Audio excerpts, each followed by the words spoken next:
Je n'ai pas encore fait un discours ou tenir une réunion où l'on ne me pose pas la question sur les millennials. Quelle est la question sur les millennials? Apparemment, les millennials, en tant que génération, est un groupe de gens qui sont nés vers 1984 et après. Sont difficiles à gérer et sont accusés d'être narcissiques, fermés sur eux-mêmes, non concentrés, paresseux. Mais c'est le fait d'être narcissique qui est le plus grand.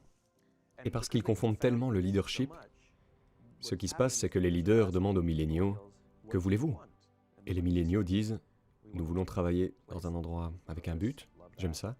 Nous voulons avoir un impact, vous savez ce que cela signifie. Nous voulons de la nourriture gratuite et des sacs de haricots. » Et donc, quelqu'un exprime une sorte de but, il y a beaucoup de nourriture gratuite, il y a des sacs de haricots, et pourtant, pour une raison quelconque, ils ne sont toujours pas contents. Et c'est parce qu'il manque une pièce.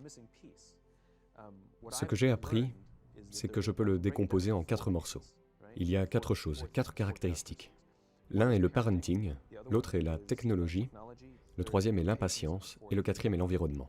La génération, que nous appelons les millennials, trop d'entre eux ont grandi sous réserve de stratégies parentales qui ont échoué. Ou, par exemple, on leur a dit qu'ils étaient tout le temps spéciaux, on leur a dit qu'ils pouvaient avoir tout ce qu'ils voulaient dans la vie, simplement parce qu'ils le voulaient. Certains d'entre eux sont entrés dans des classes d'honneur, non pas parce qu'ils le méritaient, mais parce que leurs parents se plaignaient. Et certains d'entre eux ont obtenu des A, non pas parce qu'ils les méritaient, mais parce que les enseignants ne voulaient pas avoir de problème avec leurs parents. Certains enfants ont obtenu des médailles de participation. Ils ont obtenu une médaille pour avoir terminé dernier.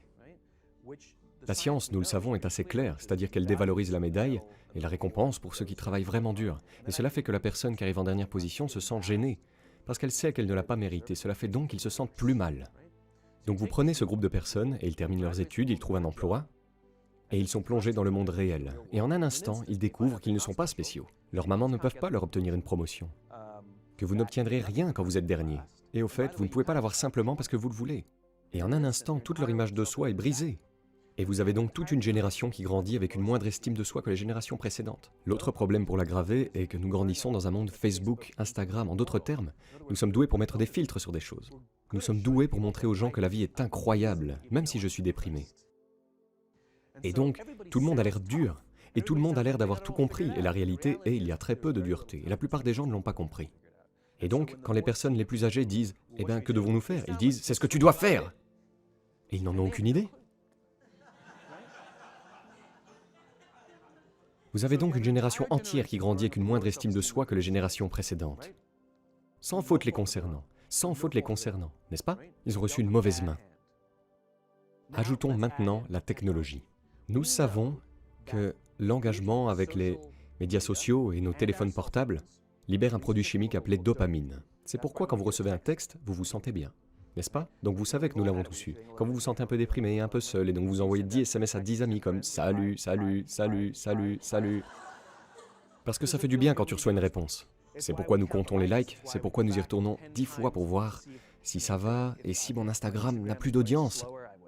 Ai-je fait quelque chose de mal? Est-ce qu'il ne m'aime plus, n'est-ce pas? Le traumatisme pour les jeunes enfants de ne plus avoir des amis. Parce que nous savons que lorsque vous l'obtenez, vous obtenez une dose de dopamine qui fait du bien. C'est pourquoi nous l'aimons, c'est pourquoi nous y revenons. La dopamine est exactement le même produit chimique qui nous fait nous sentir bien lorsque nous fumons, nous buvons et lorsque nous parions. En d'autres termes, c'est très, très addictif. Nous avons des limites d'âge pour le tabagisme, les paris et l'alcool. Et nous n'avons aucune limite d'âge pour les réseaux sociaux, les téléphones portables. Ce qui équivaut à ouvrir la cave à alcool et dire à nos adolescents « Et au fait, ce truc de l'adolescence, si ça vous déprime ?» Mais c'est essentiellement ce qui se passe. C'est essentiellement ce qui se passe, n'est-ce pas? C'est essentiellement ce qui se passe. Nous avons toute une génération qui a accès à un produit chimique anesthésiant, addictif, appelé dopamine, via les médias sociaux et les téléphones portables, alors qu'elle traverse le stress élevé de l'adolescence. Pourquoi est-ce important? Presque tous les alcooliques ont découvert l'alcool lorsqu'ils étaient adolescents. Lorsque nous sommes très jeunes, la seule approbation dont nous avons besoin est celle de nos parents. Et à mesure que nous traversons l'adolescence, nous faisons cette transition où nous avons maintenant besoin de l'approbation de nos pères. Très frustrant pour nos parents, très important pour nous. Cela nous permet de nous acculturer en dehors de nos familles immédiates dans une tribu plus large. C'est une période extrêmement stressante et anxieuse de notre vie et nous sommes censés apprendre, compter sur nos amis. Certains, calmes par hasard, découvrent l'alcool et les effets anesthésiants de la dopamine, pour les aider à faire face au stress et aux angoisses de l'adolescence. Malheureusement, cela devient câblé dans leur cerveau et pour le reste de leur vie. Et lorsqu'ils souffrent d'un stress important, ils ne se tournent pas vers une personne, ils se tournent vers la bouteille. Stress social, stress financier, stress professionnel, voilà à peu près les principales raisons pour lesquelles un alcoolique boit. Ce qui se passe, c'est parce que nous autorisons un accès sans entrave à ces appareils et supports produisant de la dopamine. En gros, cela devient câblé, et ce que nous voyons, c'est qu'en grandissant, trop d'enfants ne savent pas comment nouer des relations profondes et significatives. Leurs paroles, pas les miennes. Ils admettront que nombre de leurs amitiés sont superficielles. Ils admettront qu'ils ne comptent pas sur leurs amis, ils ne comptent pas sur leurs amis, ils s'amusent avec leurs amis. Mais ils savent aussi que leurs amis les laisseront de côté quand quelque chose de mieux arrivera. Les relations profondes et significatives ne sont pas là parce qu'elles ne mettent jamais en pratique l'ensemble des compétences. Et pire encore, il n'y a pas les mécanismes d'adaptation pour gérer le stress. Donc quand un stress important commence à apparaître dans leur vie, ils ne se tournent pas vers une personne, ils se tournent vers un appareil. Ils se tournent vers les réseaux sociaux. Ils se tournent vers ces choses qui offrent un soulagement temporaire. Nous savons que la science est claire. Nous savons que les personnes qui passent plus de temps sur Facebook souffrent de taux de dépression plus élevés que les personnes qui passent moins de temps sur Facebook. Ces choses s'équilibrent. L'alcool n'est pas mauvais. Trop d'alcool est mauvais. Le pari est amusant. Trop de paris est dangereux. Il n'y a rien de mal avec les réseaux sociaux, les téléphones portables. C'est le déséquilibre qui est mauvais. Si vous êtes assis à dîner avec vos amis et que vous envoyez un texto à quelqu'un qui n'est pas là, c'est un problème. C'est une dépendance. Si vous êtes assis dans une réunion avec des gens que vous êtes censés écouter et parler et que vous posez votre téléphone sur la table, face visible ou face cachée, je m'en fiche. Cela envoie le message subconscient à la salle qui est « Vous n'êtes tout simplement pas si important pour moi en ce moment ». Voilà ce qui arrive. Et le fait que vous ne pouvez pas le ranger, c'est parce que vous êtes accro. Si vous vous réveillez et que vous vérifiez votre téléphone avant de dire bonjour à votre petit ami ou conjoint, vous avez une addiction. Et comme toute addiction, avec le temps, cela détruira les relations, cela vous coûtera du temps, de l'argent, et cela rendra votre vie pire. Donc vous avez une génération qui grandit avec une faible estime de soi, qui n'a pas les mécanismes d'adaptation pour faire face au stress. Maintenant, vous ajoutez le sens de l'impatience. Ils ont grandi dans un monde de gratification instantanée. Veux-tu acheter quelque chose? Tu vas sur Amazon, ça arrive le lendemain. Veux-tu regarder un film? Connectez-vous et regardez votre film. Vous ne vérifiez pas les horaires de film. Voulez-vous regarder votre émission de télévision? Bim! Vous n'avez même pas besoin d'attendre de semaine en semaine. Je connais des gens qui sautent des saisons pour pouvoir se gaver à la fin de la saison. N'est-ce pas? Gratification instantanée. Voulez-vous aller à un rencard? Vous n'avez même pas besoin d'apprendre à être comme « Hey !» Vous n'avez même pas besoin d'apprendre et de pratiquer cette compétence. Vous n'avez pas à être mal à l'aise avec celui qui dit oui quand vous voulez dire non et qui dit non quand vous voulez dire non et oui quand vous... Vous n'êtes pas obligé. Swipez juste sur l'écran de votre téléphone et bang, je suis un étalon. N'est-ce pas? Vous n'avez pas besoin d'apprendre les mécanismes d'adaptation sociale. Tout ce que vous voulez, vous pouvez l'avoir instantanément. Tout ce que vous voulez, une gratification instantanée. Sauf la satisfaction au travail et la force des relations. Il n'y a pas d'application sur téléphone pour ça. Ce sont des processus lents, sinueux, inconfortables et compliqués. Je continue donc de rencontrer ces enfants intelligents, merveilleux, fantastiques, idéalistes et travailleurs. Ils viennent de terminer leurs études, ils sont dans un emploi de base. Je m'assois avec eux et quand je leur dis comment ça va, ils disent « Je pense que je vais arrêter ». Et je leur demande « Pourquoi ?» Ils répondent « Je n'ai pas d'impact ». Je leur demande « Vous êtes ici depuis 8 mois ?» C'est comme s'ils se tenaient au pied d'une montagne. Et ils ont ce concept abstrait, appelé impact, qu'ils veulent avoir dans le monde, qui est le sommet. Ce qu'ils ne voient pas, c'est la montagne. Je m'en fiche si vous montez la montagne rapidement ou lentement, mais il y a toujours une montagne. Et donc ce que cette jeune génération a besoin d'apprendre, c'est la patience. Que certaines choses qui comptent vraiment, vraiment, comme l'amour, l'épanouissement professionnel, la joie, l'amour de la vie, la confiance en soi, un ensemble de compétences, n'importe laquelle de ces choses, toutes ces choses prennent du temps. Parfois, vous pouvez en accélérer certaines parties, mais le voyage global est ardu, long et difficile. Et si vous ne demandez pas d'aide et que vous n'apprenez pas ces compétences, vous tomberez de la montagne. Le pire des cas, le pire des scénarios, et nous le voyons déjà, le pire des cas est que nous assistons à une augmentation des taux de suicide. Nous assistons à une augmentation dans cette génération. Nous constatons une augmentation des décès accidentels dus à des surdoses de médicaments. Nous voyons de plus en plus d'enfants abandonner l'école ou prendre des congés en raison de dépression. Du jamais vu. C'est vraiment, vraiment mauvais. Le meilleur des cas, par contre, les cas précédents sont tous de mauvais, n'est-ce pas? Le meilleur des cas est que vous aurez une population entière qui grandit et traversera la vie sans jamais vraiment trouver la joie. Ils ne trouveront jamais vraiment d'épanouissement dans le travail ou dans la vie. Ils vont simplement traverser la vie, et ce sera simplement « ça va bien ». Comment est ton travail? Ça va bien, le même qu'hier. Comment est votre relation? Ça va bien. C'est le meilleur scénario qui m'amène au 4e point, qui est l'environnement. C'est-à-dire que nous prenons ce groupe incroyable de jeunes enfants fantastiques qui viennent de recevoir une mauvaise main. Ce n'est pas de leur faute. Et nous les plaçons dans des environnements d'entreprise qui se soucient davantage des chiffres que des enfants. Ils se soucient plus des gains à court terme que de la vie à long terme de ce jeune être humain. Nous nous soucions plus de l'année que de la vie. Et donc nous les plaçons dans des environnements d'entreprise qui ne les aident pas à renforcer leur confiance en soi, qui ne les aident pas à acquérir les compétences de coopération, qui ne les aident pas à surmonter les défis d'un monde numérique et à trouver plus d'équilibre.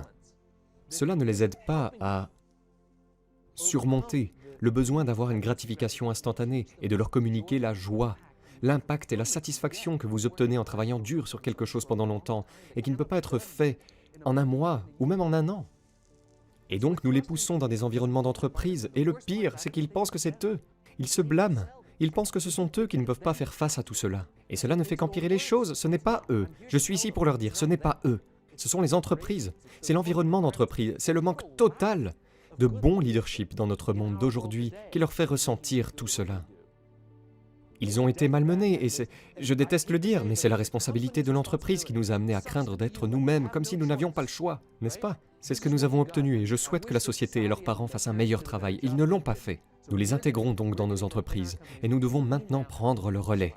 Nous devons travailler très dur pour trouver les moyens de renforcer leur confiance en eux. Nous devons travailler très dur pour trouver des moyens de leur enseigner les compétences sociales qui leur manquent. Il ne devrait y avoir aucun téléphone portable dans les salles de conférence. Aucun. Zéro. Et je ne veux pas dire le genre d'être assis dehors à attendre un texto. Je veux dire lorsque vous êtes assis et attendez qu'une réunion commence. C'est ce que nous faisons tous. Nous sommes tous assis ici et attendons que la réunion commence. La réunion commence, d'accord. Commençons la réunion. Non, ce n'est pas ainsi que les relations se forment. Rappelez-vous que nous avions dit que ce sont les petites choses. Les relations se forment de cette façon. Nous attendons qu'une réunion commence. Je dis par exemple, « Comment va ton père? J'ai entendu dire qu'il était à l'hôpital. »« Oh, il va vraiment bien. Merci d'avoir posé la question. Il est en fait à la maison maintenant. »« Oh, je suis vraiment content. C'est vraiment incroyable. »« Je sais, j'avais vraiment peur. » Voilà comment vous formez des relations. « Hey, avez-vous déjà fait ce rapport? »« Oh mon Dieu, je ne l'ai pas fait. »« Je peux vous aider, d'accord? Dites-moi comment puis-je vous aider avec cela. » Vraiment? C'est ainsi que se crée la confiance. La confiance ne se crée pas lors d'un événement, en une journée. Même les mauvais moments ne créent pas la confiance immédiatement. C'est la patience, la régularité, la cohérence.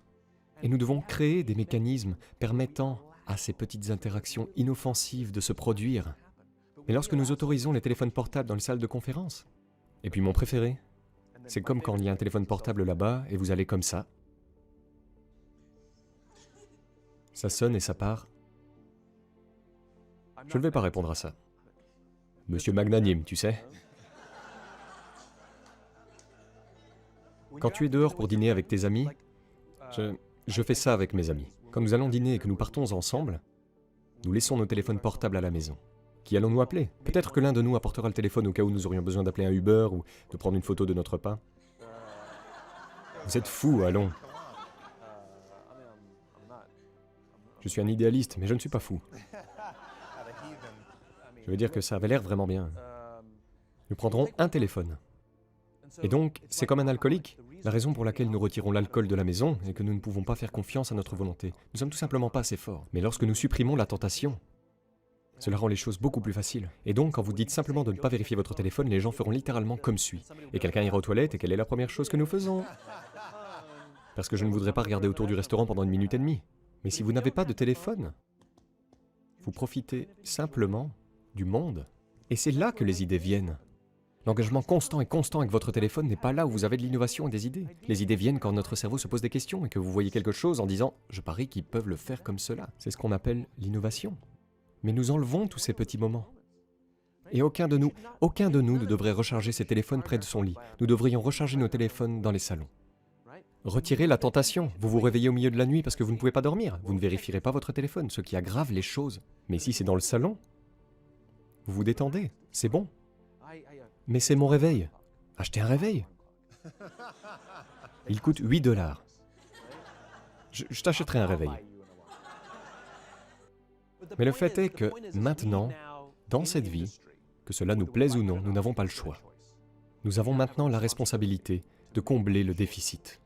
et d'aider cette génération incroyable, idéaliste et fantastique à renforcer sa confiance en soi, à apprendre la patience, à acquérir les compétences sociales, à trouver un meilleur équilibre entre la vie et la technologie.